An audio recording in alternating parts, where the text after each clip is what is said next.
Good morning dear students, welcome back.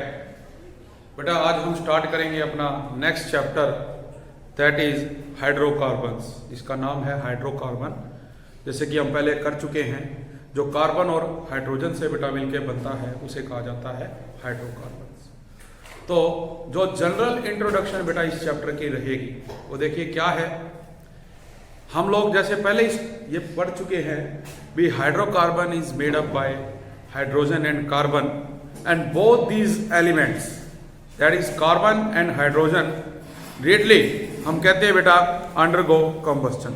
जब इनसे जुड़ के कोई कंपाउंड बनता है तो बेटे वो क्या है, कंबस्टन शो करता है। जैसे हम बात करें मीथेन गैस की, जो कार्बन और हाइड्रोजन से मिलके बनती है दैट इज CH4, और वो बेटा क्या है, कंबस्टन रिएक्शन शो करती है in the presence of air, जब हम उसको बर्न करेंगे। इसके अलावा और भी बहुत सारे जो मेजर सोर्स है बेटा, ठीक है, किसके, फ्यूल के, मतलब ईंधन के रूप में हम मीथेन गैस का इस्तेमाल करते हैं। और इसके अलावा और भी बहुत सारे हमारे पास एग्जाम्पल है।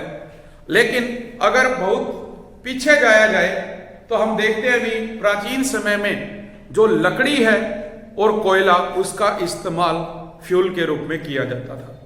आज आप देख रहे हैं जो ट्रेन है वो बेटे कोयले की बजाय अपने डीजल से चलती थी। आफ्टर दैट अब रिसेंटली जो आप देखते हैं भी इलेक्ट्रिक पावर की सहायता से चलने लग गई है।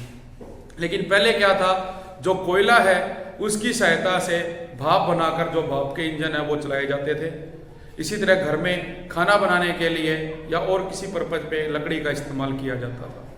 लेकिन जैसे जैसे आप देखते हैं टेक्नोलॉजी आई, नई नई एडवांटेज अपने को मिले, हम आज गैस का यूज़ कर रहे हैं, LPG गैस अपने घर के अंदर। इसके अलावा आप देखते हैं ऑटोमोबाइल्स में जो CNG गैस है उसका इस्तेमाल किया जाता है, जो पोल्यूशन का लेवल है उसको लो करने के लिए।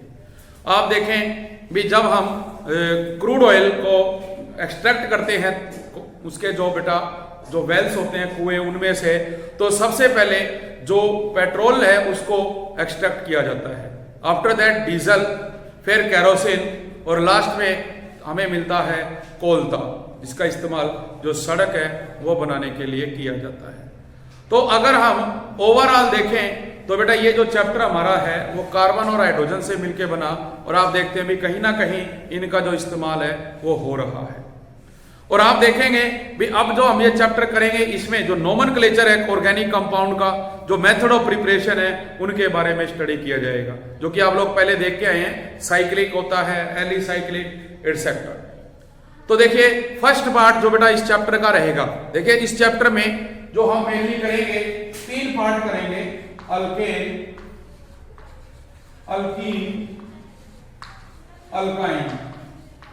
मतलब हम इनके जो बेटा इंट्रोडक्शन है, उसके बाद जो इनका मेथड ऑफ प्रिपरेशन है, भी how will they prepare, after that physical properties of these compound and chemical property and uses. तो 1 बाय 1 हम इनको स्टडी करेंगे। इसके बाद क्या होगा, आपके पास बेटे आएंगे एरोमेटिक कंपाउंड, एरोमेटिक के बारे में स्टडी किया जाएगा। और जैसे कि हमने 12th चैप्टर में किया था, कुछ इसमें हमारे पास क्या रहेगा, पॉलीमराइजेशन। इसके ऊपर हमने कुछ करना है जो टॉपिक डिस्कस। तो फर्स्ट देखिए जो बेटे अपने पास है अल्केन, जिसका जो जनरल फार्मूला है वो क्या रहता है, CnH2n+2, वेयर जो n है वो आपने बेटे 1 2 अप टू n तक पुट करना है। तो अल्केन का फार्मूला हम देख रहे हैं, जनरल फार्मूला CnH2n+2, जिसमें आप n की वैल्यू 1 2 अप टू n तक पुट करोगे तो अपने पास क्या बनता है, मीथेन। इसी तरह बेटा बनेगा C2H6 इथेन, C3H8 जिसको हम क्या कहते हैं, प्रोपेन। तो आप देख रहे हैं भी जो फर्स्ट ही हमारे पास है वो क्या है बेटा, गैस है, मीथेन गैस, कार्बन और हाइड्रोजन से जो मिलके बनती है। ठीक है, तो ये सारा रहेगा। इसके अलावा आप लोग देखते हैं भी हमने किया था भी जो अपने पास एक तो बेटा क्या होती है स्ट्रेट चेन, बेटा देखते हैं ब्रांच चेन। मतलब जब आप इन अल्केन के जनरल फार्मूले लिखोगे तो इसमें अपने पास स्ट्रेट चेन और ब्रांच चेन बनती है, वो आप लोगों ने इसमें स्टडी करनी है। ठीक है जी।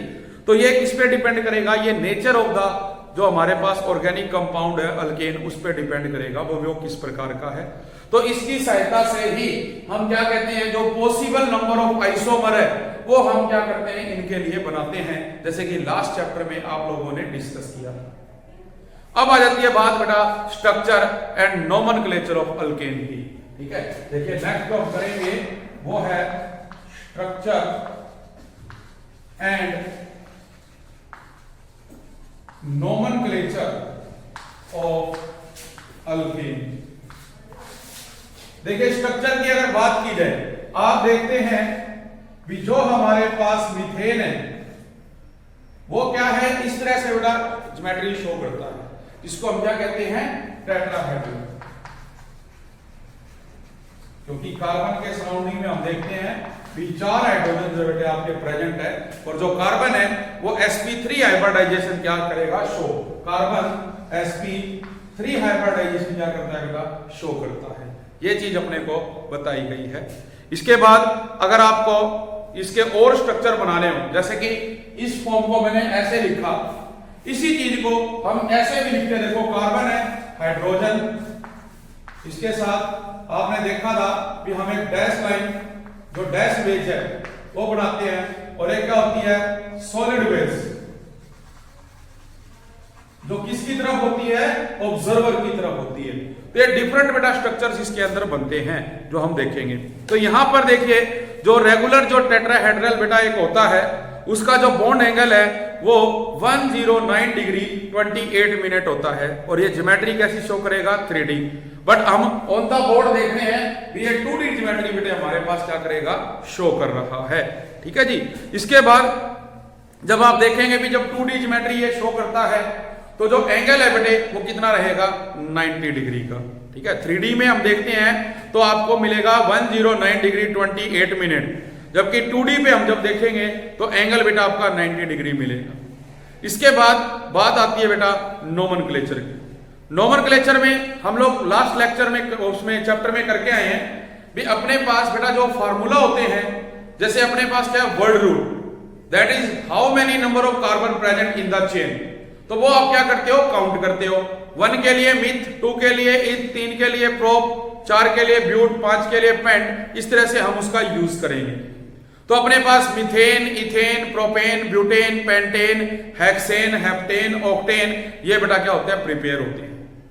तो इसमें भी अपने को याद रखना है भी जैसे 3 के बाद जब 4 कार्बन होते हैं, जैसे कि CH3, CH2, CH2, CH3, तो इसका जो नेम है वो है ब्यूटेन। इसके नेम के साथ एक N लगा हुआ होता है, and this N stands for normal. इसके लिए ये एक नॉर्मल चेन के लिए है। और एक बेटे हमने क्या पढ़ना है, सिग्निफिकेंस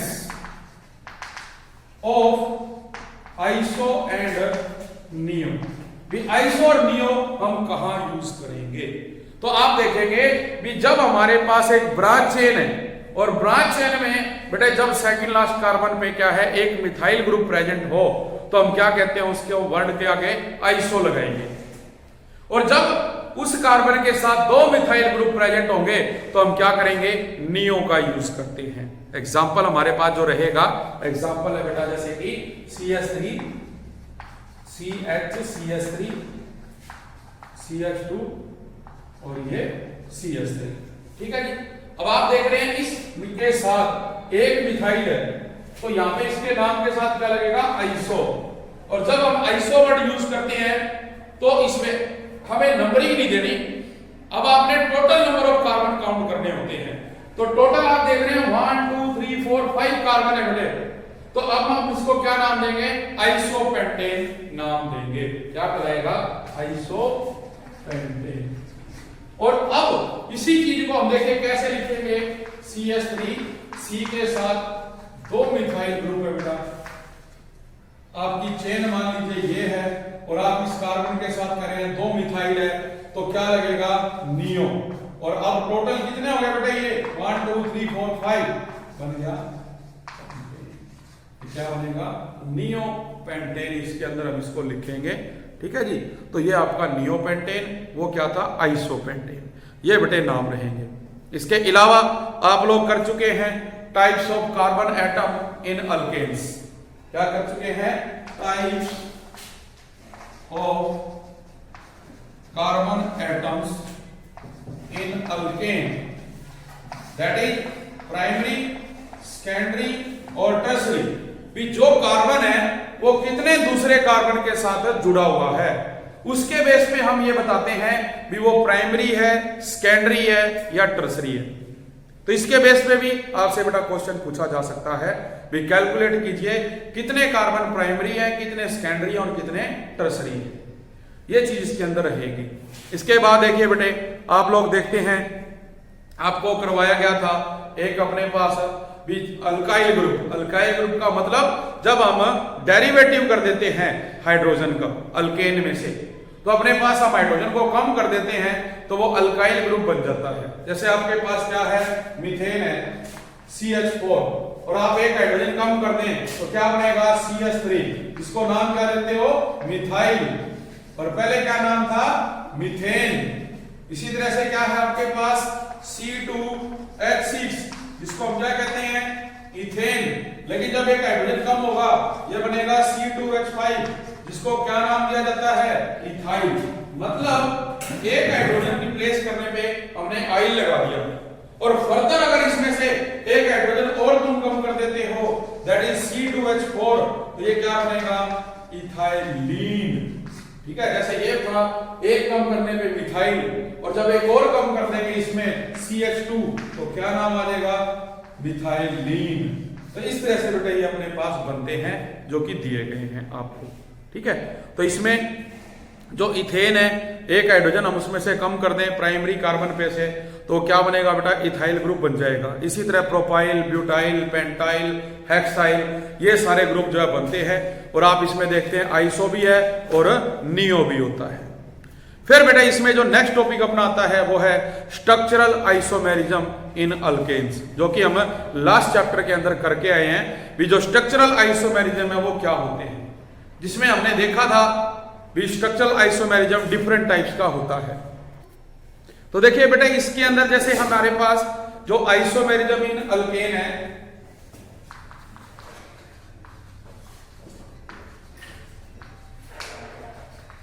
आपको पता है चेन आइसोमेरिज्म, जिसमें क्या है हमारे पास जो नंबर ऑफ कार्बन है बेटे वो जुड़े होते हैं किसकी फॉर्म में, स्ट्रेट चेन की फॉर्म में, या हम इसको किस में जोड़ेंगे, ब्रांच चेन में। तो इसमें आप देखेंगे कि फर्स्ट जो है बेटा वो है स्ट्रेट चेन।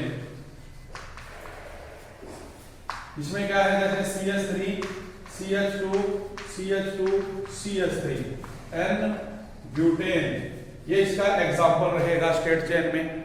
अगर हम दूसरा पार्ट करें, जैसे कि है बेटा आपका ब्रांच चेन,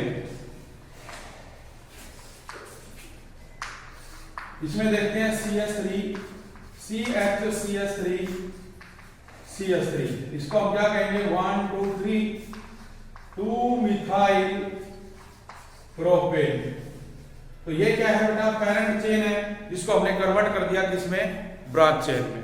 तो ये अपने पास क्या है, फर्स्ट आइसोमर है, चेन आइसोमर। इसी तरह से जो सेकंड है बेटा वो क्या है, पोजीशन आइसोमेरिज्म। ये हमने पिछले चैप्टर में भी किया। तो इस तरह से देखो ये आप लोगों ने करना है। सेकंड जैसे आप देख रहे हैं पोजीशन आइसोमेरिज्म, इसमें क्या है, आपके पास है CH3, CH double bond, sorry CH2, CH double bond CH2, ये चीज अपने को दी हुई है, इसका नाम क्या है, ब्यूट-1-इन। क्या कहेंगे, ब्यूट-1-इन। और इसी को हम क्या करें, चेंज कर दें, तो ये लिखा जाएगा CH3, CH double bond CH single bond CH3। तो ये तो देखो क्या था, ब्यूट-1-इन, और अब क्या बनेगा, ब्यूट-2-इन। तो हमने जो डबल बॉन्ड है उसको क्या किया, शिफ्ट कर दिया।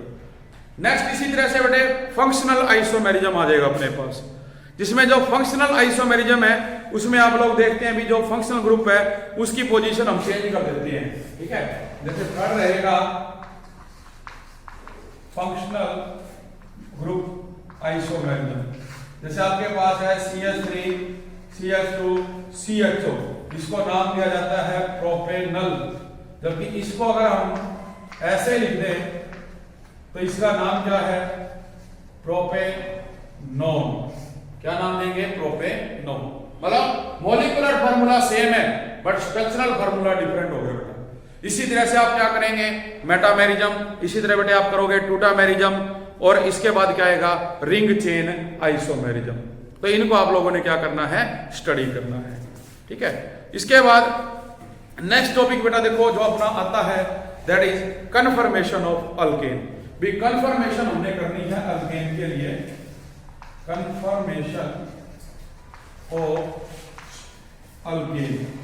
देखिए कन्फर्मेशन क्या होती है, हमें पहले तो ये देखना है। आप लोग जानते हैं भी जो सिग्मा बॉन्ड है वो कब बनता है? जब इंटरन्यूक्लियर एक्सिस पे बेटा बॉन्डिंग होती है। मतलब जैसे ये आपके पास है प्लस एक ये है, जब दोनों शेयरिंग करते हैं तो ये जो चीज है बेटा देखो यहां पर अपने पास क्या सिग्मा बॉन्ड बनता है। ठीक है। और आप देखते हैं जब क्या होता है साइडवेज ओवरलैपिंग, तो पाई बॉन्ड फॉर्मेशन होती है। तो हम ये कह रहे हैं भी जब एक्सियल ओवरलैपिंग होती है इंटरन्यूक्लियर एक्सिस की, तो वो सिग्मा बॉन्ड बनाता है। और जो इलेक्ट्रॉन डिस्ट्रीब्यूशन होता है in the molecular orbital formed, वो सिलेंड्रिकली सिमेट्रिकल है अराउंड द इंटरन्यूक्लियर एक्सिस। तो इस बेस पे क्या होगा बेटा? जो फ्री रोटेशन ऑफ एटम या ग्रुप है, अभी देखो यहां पे पाई बॉन्ड नहीं बन रहा, तो इस बॉन्ड की जो रोटेशन है वो आसानी से हो सकती है, वो रोटेट करेगा यहां पे। तो इस बेस पे हम कहते हैं भी जो डिफरेंट जो रिलेटिव स्पेशियल अरेंजमेंट्स हैं, जो डिफरेंट स्पेशियल अरेंजमेंट है वो अराइज होते हैं, वो प्रोड्यूस होते हैं because of rotation around the single bond. भी सिंगल बॉन्ड के अराउंड में वो रोटेशन करते हैं, जिस वजह से ये स्पेशल अरेंजमेंट प्रोड्यूस होते हैं। तो इनको नाम दिया जाता है कन्फर्मर्स, या इसको नाम दिया जाता है बेटा कन्फर्मेशंस, या इसको हम नाम देंगे रोटेशनल आइसोमर्स का। तो ये आप याद रखना ऑलवेज भी जो रोटेशन अबाउट सिंगल बॉन्ड है can lead to infinite arrangement of atom और ग्रुप्स। हम इनफाइनाइट रूप में जो एटम और ग्रुप्स हैं उनकी अरेंजमेंट कर सकते हैं। तो जैसे अपने पास दिया गया है फर्स्ट कन्फर्मेशन ऑफ इथेन। भी जो इथेन है उसके बेटा हमने क्या करना है? कन्फर्मेशन बनाना है। और उसके लिए कहते हैं भी जो ये कार्बन के साथ हाइड्रोजन लिंक्ड होती है बेटे आपस में, वो सभी क्या कर रही हैं? कोवलेंट बॉन्ड बना रही हैं। ठीक है। तो कार्बन में आप देखते हैं भी carbon carbon atom link to each other by single bond, जबकि जो रिमेनिंग उसके एलिमेंट है बेटा जो वैलेंसीज है वो सेटिस्फाई कौन करती है? हाइड्रोजन। तो इसके बेस पे आउट ऑफ दीज जो टू इंपॉर्टेंट कन्फर्मेशंस बेटा बनते हैं इथेन के, वो क्या है? Staggered and eclipse form. देखिए हम कर रहे हैं कन्फर्मेशन ऑफ अल्केन, और इसमें आप करोगे कन्फर्मेशन ऑफ इथेन, जिसमें अपने पास क्या है भी जो CH3 इसमें कार्बन कार्बन कोवलेंट बॉन्ड, जबकि कार्बन हाइड्रोजन जो है आपस में शेयरिंग करेंगे, बॉन्ड बनाएंगे, म्यूचुअल शेयरिंग करेंगे, वो भी किसके द्वारा? कोवलेंट बॉन्ड के द्वारा। तो इनके जो है कन्फर्मेशन बनते हैं। इसमें कन्फर्मेशन क्या रहेगा? एक तो इसमें रहता है स्टैगर्ड और दूसरा इसमें बनता है एक्लिप्स। अब ये क्या चीज होती है हमने ये देखना है भी स्टैगर्ड और एक्लिप्स। देखिए जो स्टैगर्ड कन्फर्मेशन है बेटा, इसके अंदर आप देखेंगे भी कार्बन कार्बन में क्या है? सिंगल बॉन्ड है, और वो इस तरह से है भी जो हाइड्रोजन एटम्स अटैच है tetrahedrally to the two carbon atoms are completely staggered, that is they are maximum distance apart. मतलब ये इस तरह से जुड़ते हैं भी एक दूसरे से दूर दूर होंगे। कैसे? भी आप देखें ये कार्बन कार्बन तो देखो जुड़े हुए हैं, अब इसके साथ हम क्या कहते हैं? 3 हाइड्रोजन है, और नीचे वाले कार्बन के साथ भी क्या है? 3 हाइड्रोजन है। बट वो जब जुड़ रहे हैं तो उनका अरेंजमेंट ऐसा होगा कि वो एक दूसरे से दूर होंगे, दूर जाएंगे। वो कैसे जाएंगे? देखो भी अपने पास वो कहते हैं बेटा ये हाइड्रोजन है 2, एक ये है इसके अंदर, तो 3 हाइड्रोजन ऐसे दे रखी है। अब वो कहते हैं भी ये 2 ऊपर है, तो इसके जो 2 हैं वो क्या आएंगे? और भी ऊपर की तरफ होंगे। ठीक है। मतलब क्या होंगे? उससे दूर जाएंगे इन 2 से। और हाइड्रोजन कहां होगा, नीचे की तरफ। देखो अपने पास क्या हो रहा है, ये ऊपर जा रहे हैं, तो या तो हाइड्रोजन तुम लोगे वो कहां आएंगे, ऊपर की तरफ, जबकि ये हाइड्रोजन कहां पे आएगी, नीचे की तरफ। तो इस तरह से अपने पास क्या रहेगा, अरेंजमेंट रहेगा इसके अंदर, ठीक है। तो इसमें आप देखेंगे थोड़ा गलत हो गया, ये इस तरह से नहीं लेंगे हम, ऐसे लो इसको, ये हाइड्रोजन है और ये इधर जा रहा है एक दूसरे से दूर, मतलब ये इधर गए, ये नीचे, ये इधर आ गया, ये उधर जा रहा है। ये क्या रहेगी, स्टैगर्ड फॉर्म रहेगी बेटे। जबकि जो एक्लिप्स फॉर्म होती है उसमें ये क्या होती है, एक ही डायरेक्शन में होते हैं सारे। कहां होंगे, एक ही डायरेक्शन में, हम इसको देखेंगे। तो देखो उसमें अपने पास क्या है, कार्बन कार्बन, हाइड्रोजन हाइड्रोजन, ये इसके साथ हाइड्रोजन है, ये हाइड्रोजन, और ये देखो क्या है, हाइड्रोजन। तो इसको बेटा क्या नाम दिया गया, एक्लिप्स जगह, जबकि इसको क्या नाम दिया गया, स्टैगर्ड फॉर्म। ये स्टैगर्ड कहलाएगी और वो एक्लिप्स फॉर्म कहलाएगी। तो इसी के अंदर देखो फिर क्या होता है बेटा, जब हम ये डायग्राम देख रहे हैं एक्लिप्स के अंदर, किसमें, एक्लिप्स में, तो आप देखेंगे भी जो स्टैगर्ड और एक्लिप्स कन्फर्मेशन है ऑफ इथेन, उनको हम रिप्रेजेंट करते हैं with the help of space model. किसकी सहायता से, space model, that is 3D geometry. और उसके अकॉर्डिंग आप देखोगे इसको क्या नाम दिया जाता है, साहॉर्स मॉडल नाम दिया जाता है। क्या नाम देंगे इसको, हम साहॉर्स मॉडल नाम देंगे बेटा। जो आप देख रहे हैं एक घोड़े की तरह अपने को ये दिखाई दे रहे हैं, साहॉर्स मॉडल। नेक्स्ट बेटा आ जाता है अब न्यूमैन प्रोजेक्शन। अब इस इनके लिए हम क्या ड्रा करेंगे, न्यूमैन प्रोजेक्शन फार्मूला ड्रा करेंगे। मतलब आप देखते हैं भी एक चीज किसी दूसरी चीज के पीछे ढक जाएगी, तो उसमें क्या होगा, जब आप ये चीज देखेंगे तो इसके अंदर तो अपने पास क्या, कार्बन तो एक कार्बन को कवर कर लेगा, बट जो हाइड्रोजन है वो एक दूसरे से डिफरेंट पोजीशन में है, वो नहीं कवर कर पाएंगे। लेकिन इसके अंदर क्या होगा, इसमें वो बिल्कुल क्लोज रहेंगे। कैसे, देखो जो अपने पास ये फॉर्म है, इसके लिए अपने पास 3 हाइड्रोजन, देखो ये दे रखी है बेटे। जो बात कर रहे हैं वो कर रहे हैं न्यूमैन प्रोजेक्शन, न्यूमैन प्रोजेक्शन। इसमें आप देख रहे हैं, मैंने बताया भी कार्बन ने कार्बन को तो कवर कर लिया, बट जो इनके हाइड्रोजन है बेटा वो कहां दिखेंगे, इनके सेंटर में। और अभी हमने देखा था भी जो बॉन्ड एंगल है, जैसे कि वो कितना होता है, जब 3D ज्योमेट्री होती है तो 120 डिग्री का, तो यहां इनके बीच में कितना एंगल रहेगा, 120 डिग्री का रहेगा। तो ये तो किसके लिए है, जो स्टैगर्ड फॉर्म थी हमारी उसके लिए है, स्टैगर्ड फॉर्म के लिए जो न्यूमैन प्रोजेक्शन है। जबकि जब एक्लिप्स के लिए बनाओगे ना बेटे, उसमें आप लोग क्या देखेंगे भी 3 तो ये हाइड्रोजन है, जबकि जो दूसरी अपने पास बची वो क्या करेंगी, इनके साथ बिल्कुल क्या है बेटे आपको दिखाई देगी, ये ऐसे। तो ये क्या कराएगा, ये जो अपनी एक्लिप्स फॉर्म है, एक्लिप्स फॉर्म, उसके लिए जो न्यूमैन प्रोजेक्शन है वो रहेगा, ठीक है। तो इस जो न्यूमैन कन्फर्मेशन है इसको नाम दिया गया था स्क्यू का। भी जब हम वो बना रहे थे अपने इसी, उसको नाम क्या दिया था, जो पहले वाले डायग्राम है, साहॉर्स। जबकि इन ज्योमेट्री को क्या नाम दिया जाता है, स्क्यू। क्या नाम देंगे, स्क्यू का नाम देंगे इसको। इसके बेस पे अपने पास क्या बेटे अब आ जाता है, relative stability of staggered and eclipse conformation of ethane.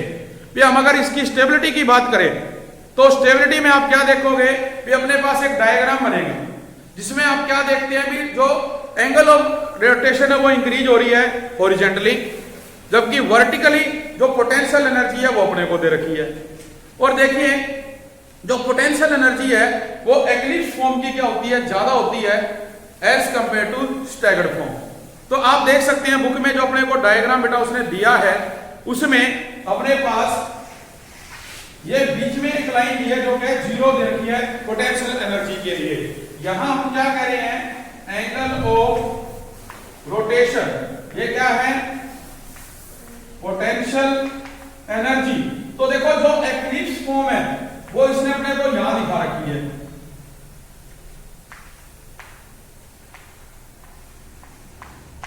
जबकि जो स्टैगर्ड है, मतलब कि कह सकते हो आप नीचे दिखाई हुई आपको यहां पे, तो यहां पे इस तरह से ये अपने पास एक ग्राफ बनता है। तो जो यहां एनर्जी का डिफरेंस है वो कितना है, 12.5 किलोजूल पर मोल। ठीक है, तो अब देखो इसमें क्या बताया उसने, ये कहा गया भी जब हम इस चीज को देखेंगे तो आप देखते हैं भी जो स्टैगर्ड कन्फर्मेशन ऑफ इथेन है वो मोर स्टेबल है देन द एक्लिप्स कन्फर्मेशन। क्यों? क्योंकि देखो ये हमारा नीचे है बेटे, हमें इसको एनर्जी नहीं देनी पड़ी, पोटेंशियल एनर्जी, जबकि एक्लिप्स को हमें पोटेंशियल एनर्जी देनी पड़ी है जब उसने जो एनर्जी बैरियर है उसको क्रॉस किया। तो ये बात इसने दे रखी है कि देयरफॉर, और जो एक्लिप्स है उसके लिए जो एनर्जी है वो 12.5 किलोजूल पर मोल है। तो हमने क्या देखा, देयरफॉर जो change of one conformation into another, जब हम एक कन्फर्मेशन को दूसरे में बेटा चेंज करते हैं, that is the rotation about carbon carbon bond should not be free as expected. जैसा हम एक्सपेक्ट करते हैं भी वो फ्री है, उस तरह से ऐसा नहीं होता। तो इसके बेस पे हम कहते हैं भी किसी भी मोमेंट पे, एट द मोमेंट जो इथेन है expected to be adjusted scattered, हम एक्सपेक्ट करते हैं भी वो कैसा बनेगा, स्टैगर्ड बनेगा conformation, since it is more stable. तो जो एनर्जी चेंज है the at occur in the rotation, जो एनर्जी में अकर होती है of these two conformation of ethane, वो बेटा आप लोग देख सकते हैं इस डायग्राम के अंदर। तो मतलब बात यह हुई कि जो अपना क्या है स्टैगर्ड फॉर्म है वो क्या है, मोर स्टेबल है as compare to eclipse conformation. Same इसी तरह से अपने पास क्या होगा बेटा, कन्फर्मेशन ऑफ प्रोपेन बनेंगे। ठीक है, जिसके अंदर आप देखेंगे स्टैगर्ड और एक्लिप्स फॉर्म बनेगी। तो ये चीज बेटे हमने करनी है, आज हम इतना ही करेंगे। Thank you very much.